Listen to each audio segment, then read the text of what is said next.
your host with the most Locum 23. You're joining me for Boy I Hate Chapter 8. You do your best to stare at the point beyond Tristan's shoulder, a scar in your peripheral vision.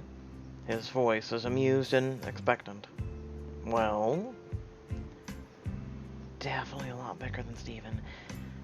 But I don't think he's asking about that. Your eyes flicker back to his, he grins more widely at you and glances down his own body before meeting yours again. His mischievous blue eyes seem to ask if you like what you're seeing. He's trying to bait me. I'll give him some time and privacy to get dressed. Does he not have a sense of modesty? No, of course not. Squeeze your eyes shut and take a step backwards and turn around. You take a deep breath to calm your nerves. It's 10 in the morning. And? His voice is low and husky. You struggle to forget that he's huge. Right behind you and most importantly, naked. I like how emphasis on huge. It's time to go. Is it? Yes, and you should really put on some clothes too. The people of Utah don't want to see that.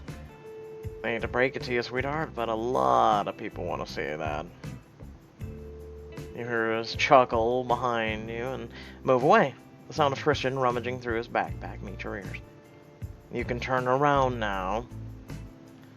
Turning around, you cautiously eye the gray drawstring sweats he's just pulled on. It slouches dangerously low on his hips. I'm pretty sure he's not wearing anything underneath. Aren't you freezing? No. Tristan leans against the door frame, crossing his feet at the ankles. A tiny teasing grin lingers at the corner of his lips. I brought you breakfast. Well, that's nice of you. It's not nice, just my way of getting your lazy ass out of bed. Are you always this pleasant in the morning? We need to go, so hand me your keys and I'll have your breakfast waiting for you in the car. Sure. Tristan strides over to the nearby nightstand, grabbing his car keys. He throws them to you in an underhanded toss. Just 3 more days, and I'll be free. After going back to your room and getting your luggage, you head to the lot where the Mustang is parked. Turning the key, you pop it open the trunk and toss your bags in. Ugh, it's been over 10 minutes and I can't get the image of Tristan's obnoxiously perfect body out of my head. But what if I actually accept it? It'd be absolutely delicious to turn the tables on him. He thinks I'm a pushover, but I'd show him I'd be better than he ever dreamed. I wonder just what I'd do to him and what he'd do to me. Okay. Should I really be thinking about this right now? It's gotta have a healthy imagination. I agree with that, and it's a darn shame that 17 diamonds. Where did Tristan's scar from? That long scar on his shoulder. Where did he get that? I spent most of my teen years with the Montgomerys, meaning I spent a lot of time around Tristan. And that guy spent a lot of his time shirtless. It almost seemed like a life goal. I got used to seeing him running around half naked back then, and I don't remember seeing that scar. Where I happened in college. Walking on the side of the car, absently opening the passenger door and get in. The interior of the car is still in surprisingly good condition, despite the car's age. What happened? Is that why he left UT Austin? Why didn't Renee tell me? Oh, right. Because I'm an asshole friend who kissed her brother, then never wanted to hear about him again. Every time she started talking about him, I get uncomfortable and change the subject to something else. And since Ren is a smart gal, she caught on quickly and stopped mentioning him to me. Sighed loudly, leaning back in your seat. A strip of red on the dashboard catches your attention. Your jaw clenches when you identify the problem. The gas gauge arrow is pointed directly at a bright red E. You're out of gas. Just great. Another delay. At this rate, we're never going to get out of Utah. Since I have the key, I could take the car to the nearest gas station and fill it up. The car has a manual transmission, though, and I haven't driven a manual since Mr. Montgomery taught Renee and me. Good to know in case of emergency, he said. Does this count as an emergency? On one hand, it'll save us time. On the other, I'm not sure if Tristan will be happy if I attempt to drive his precious Greta. I'll...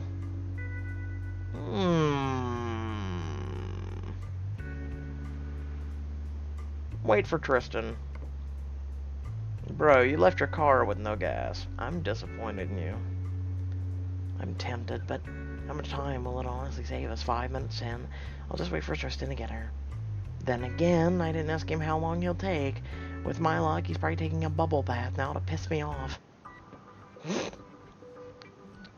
The sound of a closing door reaches your ears, and you turn to see Tristan appear on the balcony, dressed in daytime wear.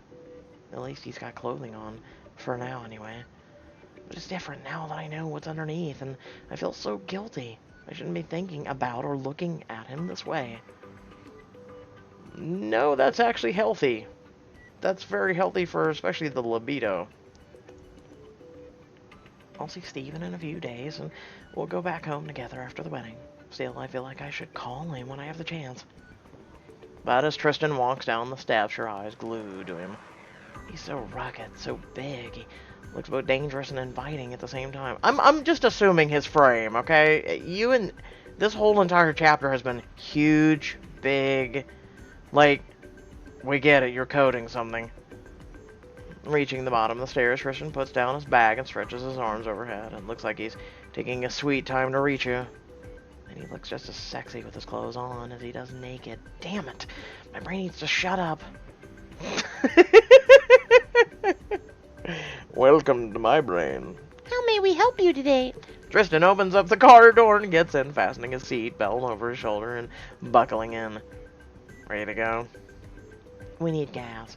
I think there's a station just across the street. Backs up the car, throwing it into the gear, and pulls out onto the open road.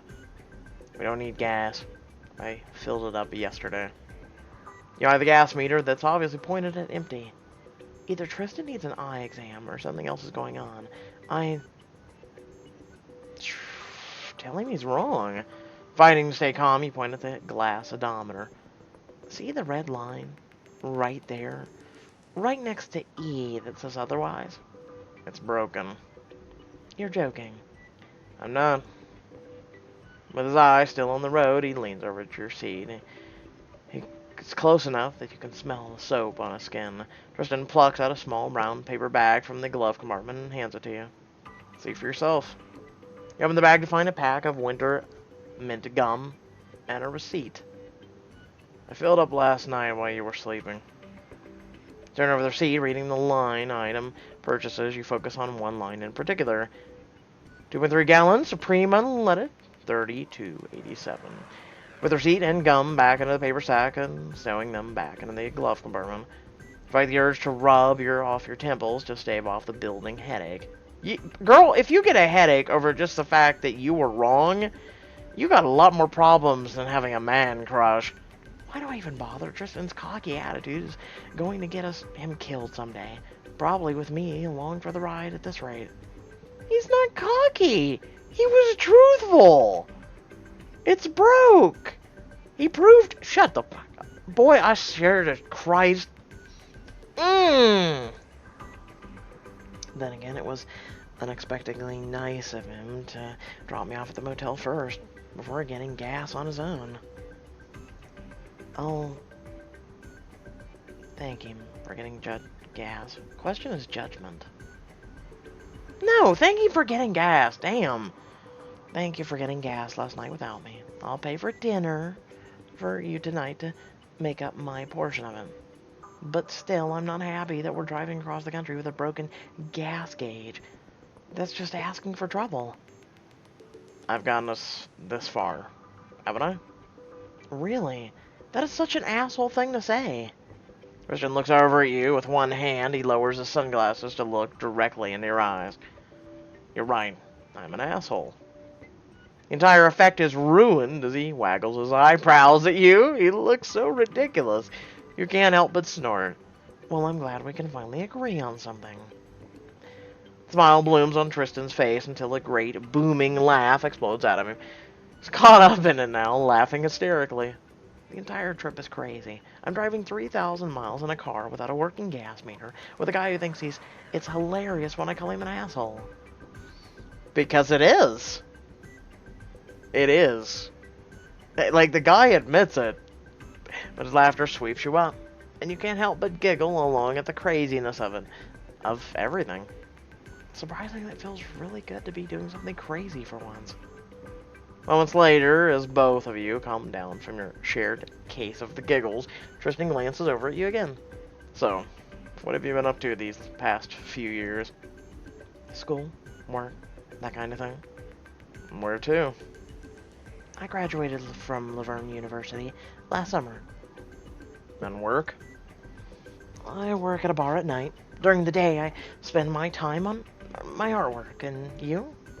Tristan doesn't answer for a long moment. You begin to wonder if he heard your question. I run my own business. He seems weirdly closed-mouthed about his work. Does it have to do with a scar? What does your business do? Clean pools. He's gotta be joking. You're a pool boy. You look over to see his lips pressed together tightly, expression blank. Yes.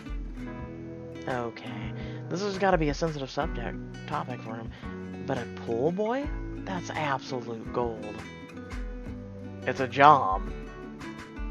Good thing we got the laughs out earlier, because I'd be busting a gut otherwise.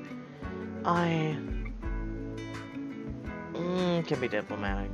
So you're a pool boy. What happened to football? I got hurt. Glance over again, noticing Tristan's white-knuckled grip on the wheel. Okay, that didn't work. Well, how did you get into your line of work? Shoulders relaxed slightly, as if he anticipated that you'd ask more about the injury. A year ago, I was hanging out at a bar. Some lady was complaining about her husband and their disgusting green pool. It all started from there. Go on. Well, people started joking around, and someone mentioned she should get a pool boy. One who was good-looking enough to make her husband jealous. Some guy mentioned my name. Tristan fans his arms around across his body sarcastically. One thing led to another, and what started as a joke quickly became my new career. Huh, that explains the tan then. Glad to hear you've been paying attention, Samantha. Where you can stop yourself, you find yourself swatting his shoulder playfully. Oh, shut up. So you're saying there's no sex involved? The move had been so casual, so easy. If you've been friends for a long time, you squash the thought before it can gain more traction and ruin the moment. No, there's no sex. I don't know what kind of pool boy you have, but I hope you tip him well. For your peace of mind, you probably shouldn't ever look up Urban Dictionary entry for it. Well, now I have to check it out. I warned you. To be fair, I don't even clean pools anymore. I have a crew under me, so only when they're sick do I go out on the field. Which is why I'm able to be here with you. The tan is from surfing. Most of my job is paperwork, which surprisingly isn't sexy at all. Paperwork isn't sexy? Disagree with him. You'd be surprised. By what? You think paperwork is sexy? I don't know. A man with brains? It's not a bad thing. Tristan grins, keeping a steady eye on the road. You smile along, enjoying the companionable silence before opening your book. A decent conversation with Tristan. This is a first for us as adults, surprisingly enough. As long as this keeps up, maybe this trip won't be so bad after all. As long as you stop assuming the worst of him, yeah, you might actually enjoy your trip. With that being said, I hope you all did enjoy the video. Feel free to like, comment, share, or subscribe. Hit the description below, links to social media or Discord, and a few links to support me and my content. It's greatly appreciated. Remember, if you hit that subscribe button and hit that bell so you receive notifications of when I upload videos. And until next time, stay well, stay awesome, and thank you all for watching. Peace!